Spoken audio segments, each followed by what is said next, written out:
Ola, ახლა უნდა მოგიყვეთ ამბავი, რომელიც თქვენ ალბათ გაგაცინებთ, მაგრამ ჩვენთვის იდეა სასაცილო არ იყო. ესე იგი, მე და ჩემი შერეული ოჯახი ვართ საქართველოში ქართულ დაბადების დღეზე, ეს ხდება წლების წინ. და მამაჩემმა რატომღაც გადაწყვიტა, რომ ძალიან ქართველურად მოქცეულიყო და გაეოცებინა სუფრასთან მსხდომნი. და რას გულისხმობ ახლა ამაში? გადაწყვიტა, რომ წამომდგარიყო ფეხზე, ხელში აიღო სასმისი და ასე დაელოცა იუბილეი და მიელოცა დაბადების დღეთან ქართულად.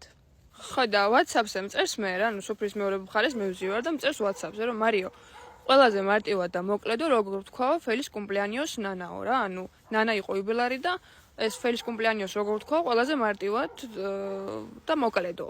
რას მივწერდი ახლა? მივწერე მე კი ასე თქვი, გილოცავ ნანა. ხო და ანუ ეს მივწერე რა WhatsApp-ზე, რომ მეთქი ესე თქვი. ხადა ხალხო, მე ერთი მარტივი რაღაც დამავიწყდა მაშინ მაგ მომენტში, რომ ესპანურ ენაში როცა C-ს მოყვება A, იკითხება როგორც K. მაგალითად სიტყვა კახა, ხო, ყუთი.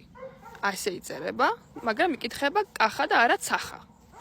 ხო და ეს ჩვენი საქართველოს სასიქადულო სიძეც წამოდგა ფეხზე, აიღო ხელში სასმისი, ღვინო და გაბადრული სახით იწახის. გილოკავ ნანა.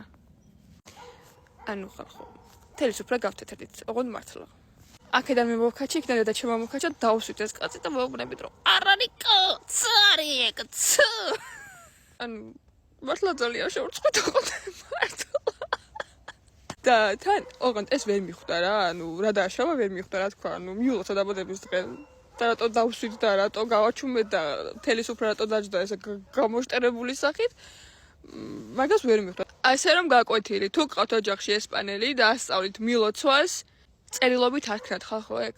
გამოუთქვით. თორე ძალიან შეგარცხვენ.